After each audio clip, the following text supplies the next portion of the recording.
Olá, pessoal do sétimo ano. Sou a professora Ângela, da Escola Municipal Padre Leonel Franca, e vamos mais uma vez comentar e estudar o material de complementação desta semana, que vai de 14 a 18 de setembro. E a parte de ciências começa lá na página 9 e vamos conversar um pouquinho sobre um dos biomas brasileiros. Vamos lá? Antes de começar, que tal ouvir o podcast sugerido no seu material? O link para acesso estará na descrição deste vídeo e também está disponível no seu material. Agora, que tal falarmos um pouquinho sobre a música tema do material desta semana? Você sabe a história que está por trás da música Luísa de Tom Jobim? Bom, antes de contar para vocês, vamos ler um trechinho da letra desta canção. Se quiser, você poderá acessar o link que estará na descrição deste vídeo e ouvir a música, interpretada por Edu Lobo e Tom Jobim. Luísa, de Tom Jobim. Rua, espada nua, boia no céu, imensa e amarela. Tão redonda a lua, como flutua, vem navegando o azul do firmamento. E no silêncio lento, um trovador cheio de estrelas. Escuta agora a canção que eu fiz, para te esquecer, Luísa. Tom Jobim compôs a música Luísa especialmente para ser o tema da novela Brilhante, tendo como pano de fundo a beleza exuberante de Vera Fischer, que estava no auge da sua jovialidade, e tendo como fio condutor de toda a trama o comércio de joias e pedras preciosas e o mistério sobre uma jazida de esmeraldas no Pantanal. E você, conhece o Pantanal? Vamos aprender um pouco mais sobre esse magnífico bioma? Então, venham comigo! Veremos algumas informações deste incrível bioma brasileiro, suas principais características, fauna, flora, solo, relevo, hidrografia e clima. Beleza? Vamos lá? O Pantanal é um bioma que se localiza na região do Mato Grosso e Mato Grosso do Sul, estendendo-se em território boliviano e paraguaio. É considerado uma das maiores extensões úmidas contínuas do planeta. Esse bioma continental é considerado de menor extensão territorial no Brasil. Segundo dados do IBGE, a sua área aproximada é de 150.355 km², ocupando assim 1,76% da área total do território brasileiro, menos de 2% do território. Em seu espaço territorial, o bioma, que é uma planície aluvial, bem planinha, é influenciado por rios que drenam a bacia do Alto do Paraguai. Por sua rica biodiversidade e importância ambiental, em 2001 foi reconhecido pela Unesco como Patrimônio Natural da Humanidade. Sofre influência direta de 3 importantes biomas brasileiros: a Amazônia, lá no norte, o Cerrado e a Mata Atlântica. Além disso, sofre influência do bioma Chaco, nome dado ao Pantanal, localizado no norte do Paraguai e no leste da Bolívia. Como o próprio nome diz, é um grande pântano, tendo como características o alagamento de suas planícies durante os períodos de chuva, que vai de outubro a abril, quando o nível dos rios na bacia do Paraguai aumenta e inunda a planície, cobrindo até 2/3 da área pantaneira. É um bioma que corre grandes riscos, principalmente devido ao avanço da agropecuária. A fauna do Pantanal é riquíssima e bem diversificada, apresentando um grande número de aves, cerca de 463 espécies, e também uma grande quantidade de peixes, devido à água ser um grande fator abundante neste ecossistema. São cerca de 263 espécies. além de 41 espécies de anfíbios, 1.100 de borboletas, 113 de répteis e 132 espécies de mamíferos, sendo 2 endêmicas, e todas vivem nas matas de galerias e matas ciliares que circundam o leito dos rios. Dentre os vários animais do Pantanal, podemos destacar o jacaré do Pantanal, o tuiuiu ou jaburu, que é a ave símbolo do Pantanal, o cervo do Pantanal, que é uma espécie ameaçada de extinção, assim como a ariranha e o jabuti do cerrado, a arara azul grande, que é um dos maiores alvos do comércio ilegal de aves e também está ameaçada de extinção, além de serpentes, capivaras, araraúna, papagaio, tucano, veado, colhereiro, onça, macaco, falcões, garças, jaguatiricas e muitos outros animais. A vegetação é um conjunto de diversas paisagens devido à proximidade com outros biomas, o que faz com que o Pantanal apresente algumas formações vegetais próximas às da Amazônia, como as que aparecem em terrenos alagados, e outras parecidas com as do Cerrado, como nos campos não inundados ou nas matas de galeria. Nas matas de galeria ou ciliares, que ficam nas margens dos rios, cresce uma floresta densa, com genipapos, figueiras, ingazeiros, palmeiras e pau de formiga, que é uma árvore que tem o seu tronco oco e serve de abrigo para espécies de formiga. Nas áreas alagadas, raramente semelhantes aos campos limpos do bioma cerrado, aparecem tapetes de gramíneas. Em locais nunca alagados, aparecem árvores grandes, como o carandá, o buriti e os ipês, com flores rosas, lilás e roxas. Nos terrenos alagados, constantemente, são encontrados vegetais aquáticos flutuantes, como o aguapé e a erva de Santa Luzia, além de vegetais fixos com folhas imersas, como a sagitária, e plantas que permanecem submersas, como a combomba e a utriculária. Existem ainda na paisagem pantaneira matas conhecidas como paratudais. Nessas matas crescem árvores com cascas espessas, rugosas e com galhos retorcidos. Nelas predominam os ipês amarelos, conhecidos na região como paratudo, devido ao fato de que os pantaneiros do Brasil mascam a casca como remédio para problemas no estômago, antivermífugo, diabetes, inflamações e febres. O manduvi é uma das maiores árvores pantaneiras e ocorre nas áreas não inundáveis, como as cordilheiras.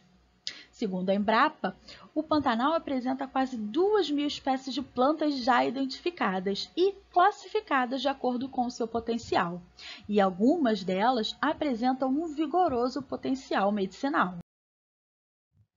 O solo da planície pantaneira foi formado a partir de fragmentos vindos de terrenos mais altos. É uma superfície pouco permeável.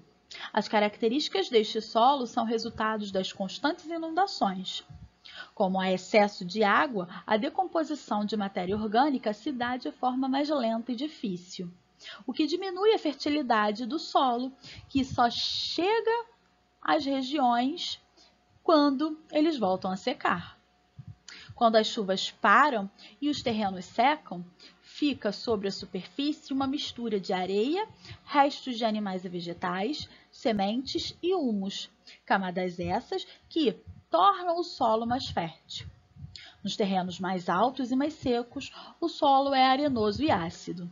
Nestes locais, a água é absorvida e retida no subsolo, em lençóis freáticos. Estes solos também são limitados em relação à sua fertilidade. A planície é o tipo de relevo predominante no Pantanal. Quando a planície está alagada, no meio das águas podem ser vistas elevações arenosas com até 6 metros de altura. Essas elevações são chamadas e conhecidas como cordilheiras. Cercando as planícies, existem alguns terrenos mais altos, como chapadas, serras e maciços. O mais famoso maciço é o do Urucum, em Mato Grosso.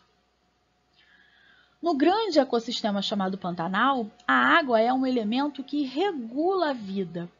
Estamos falando da maior planície alagável do mundo.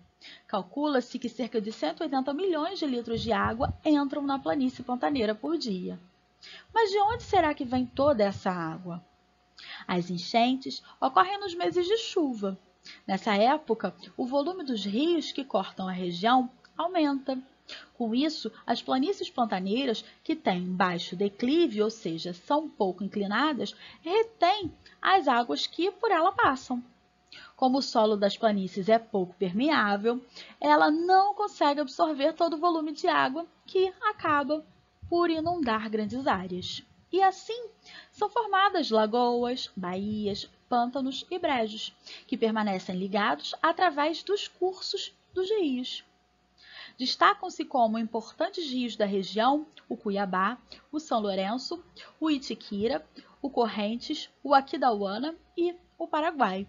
Todos eles fazem parte da bacia hidrográfica do Rio da Prata, que engloba grande parte do sudoeste brasileiro. O clima do Pantanal é classificado como tropical, caracterizado por temperaturas elevadas.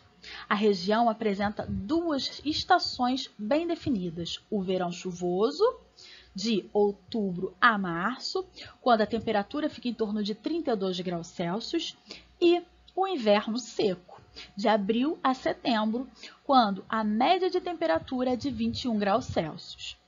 As chuvas fortes são um fator determinante da paisagem pantaneira. Elas propiciam as cheias, que mudam a cara da vegetação e também a vida de animais e homens por alguns meses do ano. A preservação do Pantanal depende da manutenção do ciclo hidrológico, que permite o subir e o baixar das águas e a inter-relação entre as espécies. Qualquer mudança nesse ciclo pode comprometer os ecossistemas ali presentes e modificar toda a paisagem natural. A pecuária não sustentável, a monocultura da cana-de-açúcar e da soja e a contaminação de solos e dos recursos hídricos com insumos agrícolas são pontos de alerta. Qualquer impacto negativo nas nascentes e cabeceiras dos rios pode, por exemplo, alterar de forma drástica toda a planície inundável. Da mesma forma, grandes projetos de infraestrutura previstos para serem realizados na região, como a instalação de hidrelétricas nas cabeceiras dos rios e a construção de hidrovias no Rio Paraguai, podem impactar negativamente se forem executados sem considerar as características naturais nativas da região. Além disso, atualmente, o Pantanal passa pela sua fase mais crítica das últimas décadas. O bioma enfrenta uma de suas maiores secas da história recente. Sofre com o desmatamento e tem o pior período de queimadas desde o fim dos anos 90. Segundo especialistas, a principal causa da expansão do desmatamento no Pantanal é o crescimento do agronegócio na região, que, aliadas ao cenário de redução de chuvas ocorrido no primeiro semestre deste ano, com o menor nível dos rios e, principalmente, a seca e os incêndios de grandes proporções, indicam que essa situação drástica do Pantanal está sendo bem intensa. Também fazem uma menção de que o que está ocorrendo possa ser um novo normal, como consequência das mudanças acumuladas causadas pelo homem, que alteram o ciclo de chuvas, de seca e das inundações naturais do Pantanal. Principalmente as mudanças relacionadas à degradação lá da Amazônia, que afeta duramente o fenômeno conhecido como rios voadores, no qual a corrente de umidade que surge lá na floresta amazônica origina uma grande coluna de água que é transportada pelo ar a vastas regiões da América do Sul, dando vida a praticamente todos os biomas do continente. Ambientalistas ressaltam que é importante que as autoridades estejam atentas ao Pantanal de modo permanente. Eles ressaltam que a incerteza sobre o futuro do bioma, que pode continuar sofrendo com a seca e queimadas intensas nos próximos anos, é preocupante. Portanto, para que essa harmonia entre homem e natureza dure ainda por muitos e muitos anos, é imprescindível a conscientização de todos sobre a conservação da região, evitando o desmatamento, combatendo a caça de animais silvestres, tendo cuidado durante as navegações e também cobrando o posicionamento das autoridades, com a intensificação da fiscalização e combate à degradação do bioma de modo efetivo, para que assim tenhamos esta linda paisagem natural para apreciarmos por muito e muito tempo. Agora é com você. Vamos ver se você será capaz de realizar os exercícios das páginas 9 e 10. Nestas perguntas, vocês encontrarão todas as respostas no texto que estão nessas páginas. Poderão também consultar o MDC, o Material Didático Carioca, que é aquele livrinho azul, a apostila semestral, na página 197, que está falando sobre o bioma Pantanal. Agora, que tal um joguinho? Estarei disponibilizando na descrição deste vídeo o link de um jogo sobre os biomas brasileiros. Então, brinque, divirta-se e, principalmente, teste os seus conhecimentos com diversão e alegria. Belezinha?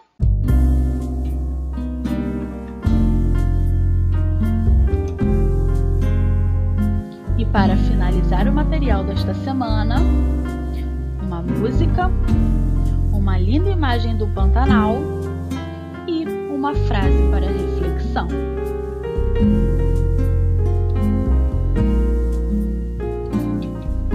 Então, bons estudos e até o próximo material. Tchau, tchau!